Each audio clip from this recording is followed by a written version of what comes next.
Hello everyone, I'm Aastha. I'm a software engineer at Bloomberg. And as he said, today I'm going to be speaking about why your async code might be slower and how to fix it. So a little bit about me. I did my bachelor's in computer science and applied mathematics from IIIT Delhi, and then I moved to London and joined Bloomberg. So I work with the research integration team in London on the document search and analysis platform. So let's get started.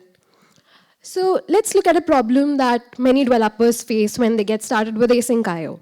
So you have some code, you wrap it in async await, and now you realize that it's actually slower than the non-async version. So what went wrong? So the agenda for today is going to be, we're going to look at the core concepts of async IO. So this is going to be a beginner-friendly talk, and I'm not assuming that you have any knowledge about async IO. Then we're going to look at the common mistakes that developers make while using async IO.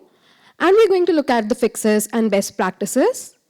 And then finally, we're going to look at debugging your async code and choosing the right concurrency model for your workload.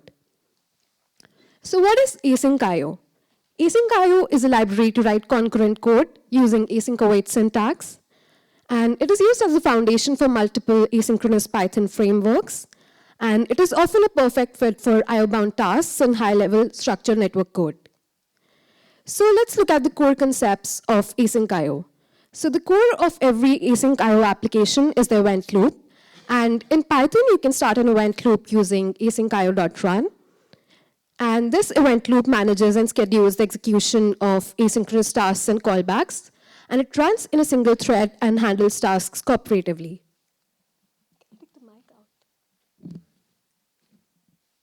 Can I take the mic out? Yes. Thank you. I want to take it out. That's fine. Yeah, amazing. So the next core concept is coroutines. So coroutines are asynchronous functions declared with async def syntax. And in this example, we've defined a coroutine fetch data. And then this coroutine can be paused and resumed using await. Next, we have tasks that wrap coroutines and run them concurrently. So in this example, we've wrapped a coroutine nested using asyncio.create task, and then they are scheduled on the event loop using create task. Then we have futures that represent the eventual result of an asynchronous operation. And futures are low-level awaitable objects, and they're not typically created in application-level code. So you won't encounter futures until, they're exposed by libraries, so you won't typically encounter futures unless you're working with a library. So now let's look at a piece of code which we are going to convert from synchronous to asynchronous. So on the left, we have a fetch data function which calls time.sleep for 2 seconds. So it basically pauses for 2 seconds, and then we have a main function where we are calling this fetch data function. So this is the asynchronous piece of code where we convert this fetch data to a coroutine, and we replace time.sleep with asyncio.sleep, which is the asynchronous alternative. And then we convert the main function to coroutine as well, and then we start an event loop using asyncio.run. So we looked at the core concepts of async IO and how to convert a synchronous piece of code to asynchronous. Now we're going to look at some of the mistakes that developers make while using async IO that can make your code slower. So the first is sequential execution instead of parallel execution. So just using async await in your code doesn't automatically make your code run in parallel. So as you can see in this example, we have a fetch user summary function which gets the user's notifications, it gets the activity, and it gets the messages. And then finally, we return all these things from the function. So even, as you can see, all the tasks are being awaited in order, and they still execute sequentially. So the execution time in this case is going to be basically the sum of execution time of each of these functions. So to fasten this, we can use asyncio.gather that allows you to run these coroutines in parallel. And as you can see, this is the fixed piece of code where now we're using gather to run all these coroutines at the same time, and the execution time is hence reduced to the max of these 3 tasks. So one thing to note here is that in this example, all these three tasks were independent of each other. So we were getting the notifications, the user recent activity and unread messages. But if in our scenario, if the tasks are dependent on each other, then they must be executed sequentially and not in parallel. So now we're going to look at a piece of code that in line number 4, we have a fetch data function. And then on line number 9, we have a benchmark function, which basically logs the execution time of the functions. Then on line number 16, we have a sequential function, which makes 2 sequential calls to fetch data. And on line number 20, we have a parallel function, which uses asyncio.gather to make these 2 fetch data calls. So basically, we're going to benchmark the running time of these 2 functions and see what the difference is. So as you can see in this output, the first sequential function starts and it ends, and then B starts and ends, and it takes a total of 2 seconds. Whereas in the parallel one, A starts and B starts at the same time, and they both end at the same time, and it takes approximately 1 second to run. So we just saw concurrency using asyncio.gather, and this runs your coroutines concurrently, and all tasks start together. But one thing to note with gather is silent failures. So it's not very great at error handling, and there is no per task control.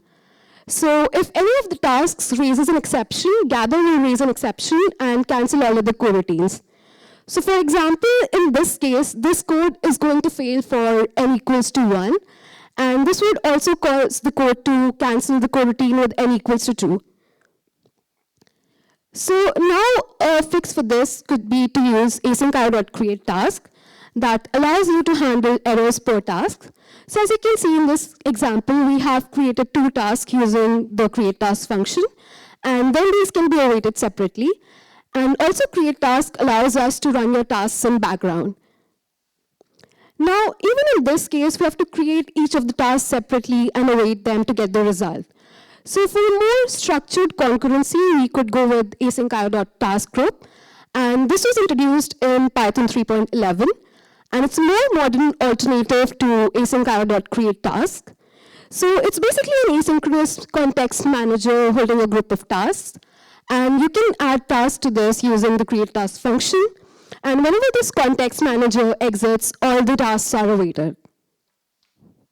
So here's a quick comparison that I've prepared of gather versus createTask versus task group.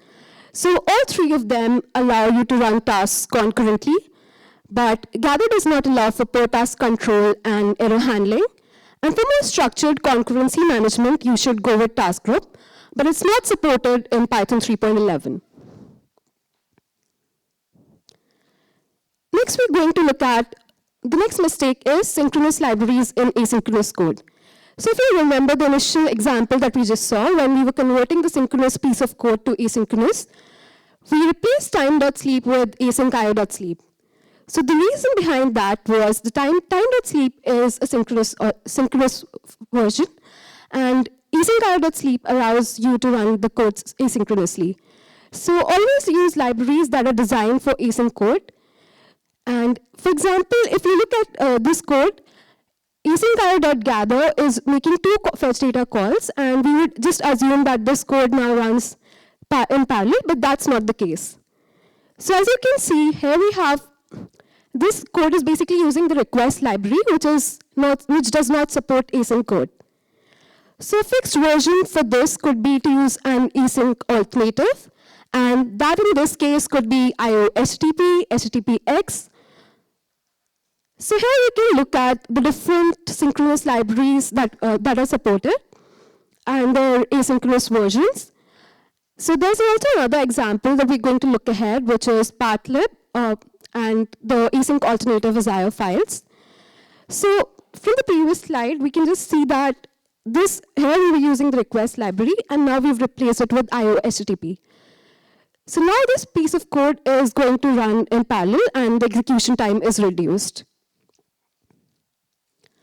So next mistake that we're going to look at is blocking the event loop with CPU-bound operations.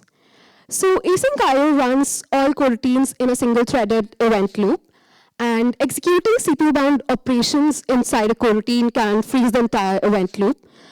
So as you can see in the image on the right, we have a CPU-bound task which runs for 1 second, and then we have an I/O operation which runs for 2 seconds. So the response to the client is eventually going to be delayed by 1 second. So what you could do in this case is to offload the CPU-bound task using an executor, and this can be done in Python using the loop.runInExecutor method. So here's a quick example that I've taken from the Asyncio official documentation. And in this, we are basically using the loop.runInExecutor method to create a default thread pool. And in the example 2, we are creating a custom thread pool, and you can also create a custom process pool. And then you can basically offload the CPU-bound task to this custom process or thread pool. So here's a quick live demo of offloading a CPU-bound task to a separate thread. So on line number 9, we have a fetch data function, and on line number 15, we have a blocking version that makes a call to the CPU-bound task, and then it awaits fetch data. And then on line number 20, we have a non-blocking version, where we offload the CPU-bound task to a separate thread, and we use asyncio.createTask to run fetch data at the same time. So let's run this piece of code and look at the output that we get. So this is the output that we get. As you can see, the execution is paused for the CPU-bound task, and when it gets done, that's when we start fetching the URLs. Now this is the output for the non-blocking version, where you can see that the CPU-bound task started, and it was also fetching the URLs at the same time, so it's not blocking the code anymore. So the next mistake that we're going to look at is blocking the event loop with non-critical tasks. So mixing long-running asynchronous operations with critical code can delay important tasks. So as you can see in this code example, we are sending the logs to an external service, and then we are returning the user's profile.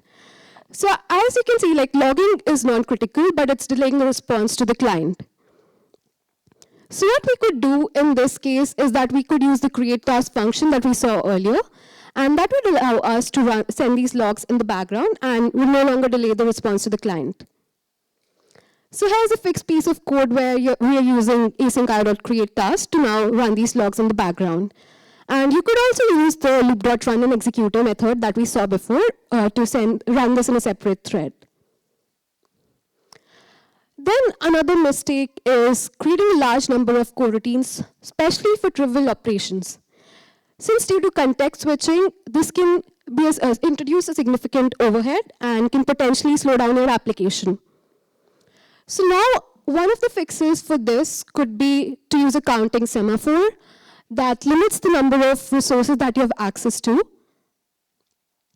So here's a fixed piece, here's an example of the asyncio.semaphore function that limits the maximum number of concurrent operations allowed.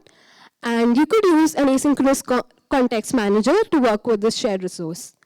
Another fix could be to batch smaller operations into few larger tasks, which would reduce the scheduling overhead and improve the performance. Now, this one is a mistake that I've seen very often, which is never awaiting coroutines. And this results in them never being scheduled on the event loop. So your code might raise an error or it may fail silently. And this is the kind of warning that you will see, that you'll see a runtime warning that the coroutine was never awaited. So one fix for this could be to use linters like flake-it async or pylint that can help you catch these errors early on. And another is awaiting your coroutines. So async code often interacts with external resources like files or database connections. And improper cleanup of these can lead to resource leaks. So to avoid this, you can use asynchronous context managers to manage your resources. And as you can see in this example, we are opening a file using an asynchronous context manager async with. And this ensures that all tasks are canceled and awaited properly on shutdown. So in this case, it will ensure that the file is closed properly and there are no resource leaks. So we looked at the different mistakes that you can make while using Asyncio and their fixes. But now we're going to look at something that can help you catch these issues early on. So Asyncio supports this debug mode that can help you catch these issues. And there are several ways to enable this debug mode. So by default, Asyncio runs in production mode. So one of the ways is exporting an environment variable or using the Python dev mode. Or if you are creating an instance of the event loop, you can pass debug equals true. Or if you have an instance of the loop, you can set the debug on that instance. Now, these are the type of issues that it helps us catch. The most common one, it helps us find non-awaited coroutines. Then it helps us catch non-thread safe operations being invoked on an event loop object. Then callbacks that are taking longer than 100 milliseconds are logged. So you'll see an error like the function took 0.2 seconds or whatever time it takes. And also it helps us catch if the selector takes too long to run. So here, now we're going to see a live demo of this piece of code, which has a lot of errors. So in line number 15, you can see we have an unawaited coroutine, and then we have a slow task. And we have enabled the debug mode by passing debug equals to true when we are creating an event loop. And we've also set logging to see asyncio debug messages. So this is the output that we get. So highlighted in yellow are the issues the warnings that we're getting. So we get a runtime warning that the coroutine was never awaited. And it also logs that the selector took too long to run. It took 1.509 seconds in this case.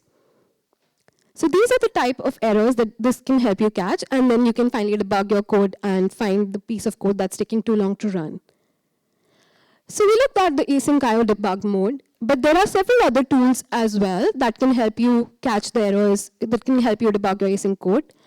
So one of them is scaling, which is a high-performance CPU and memory profiler for Python. So depending on the time your program is spending in CPU versus memory, you can find out what piece of code is slower. Then we have IO monitor that adds monitor and CLI capabilities for async IO application. We have PDP, the Python debugger, and you can use import PDP and set trace to set up breakpoints and interactively step through your application. And finally, we have Bloomberg SpyStack that allows you to print the stack trace of a running Python process or of a Python code dump. And then finally, looking at the stack trace, you can find out what piece of code is taking too long to run. Now we looked at the different tools for debugging your async code. Something that is very crucial is choosing the right concurrency model for your workload, whether to go with async IO, threads, or processes. So here's a quick guide on when to use what. Use async IO for high-volume tasks that spend time waiting, such as handling network requests or reading files. Threads for IO-bound tasks that may also need shared data access. Threads run in parallel within one program, making them suitable for light processing with some waiting. So as you can see in this, threads are sharing the code data and files, and for processors, we have separate code and for processors, we have separate code data and files. And this makes them perfect for computation-heavy workloads, like image processing or some heavy calculation. So each process runs independently using multiple CPU cores for true parallelism.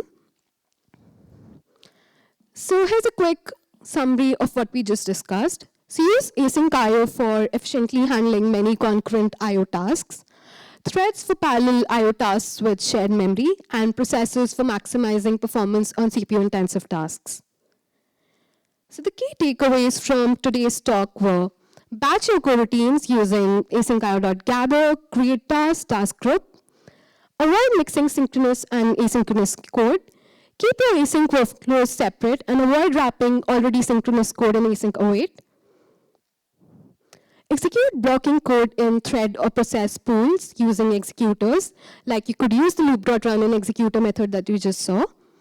And if dealing with a large number of parallel requests, use asyncio.semaphore or similar libraries to throttle concurrent tasks. And use tools for debugging. For example, you could use the asyncio debug mode that we just saw, or a lot of other tools that we saw today. Thank you. Feel free to ask any questions.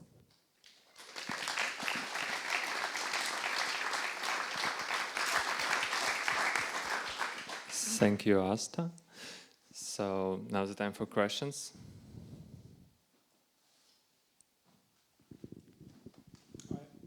Thanks for using the code examples. It's easier for me to learn. Are these notes available online? I can share them. Please. Not yet. Thank you.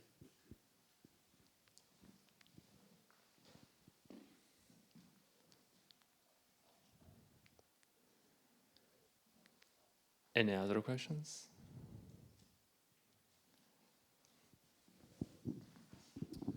Could you say a bit more about when we would choose async over threads?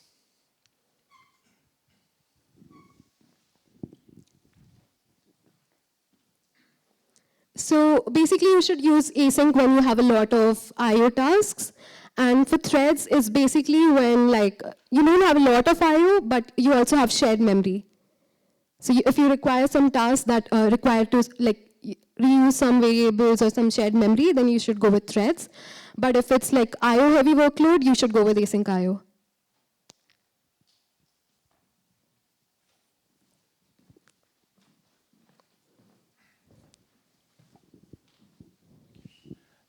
You had an example with a CPU-bound task and running asynchronously with tasks fetching about 10 different HTTP requests.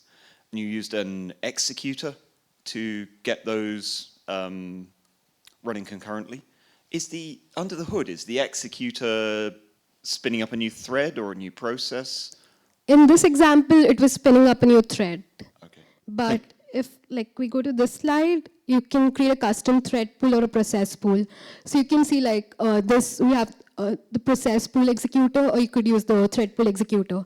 But by default, it creates a thread pool. Thank you. Yeah.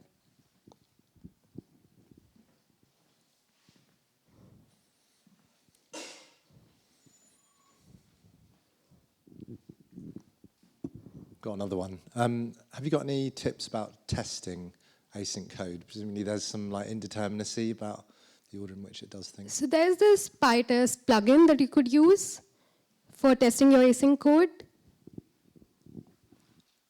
Yeah, that's the one I've got. And also, you could have some metrics and dashboards that can help you catch if you've introduced some bug in your code.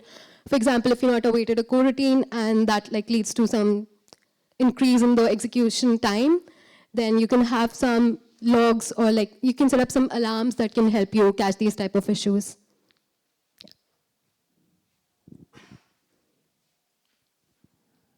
Any other questions?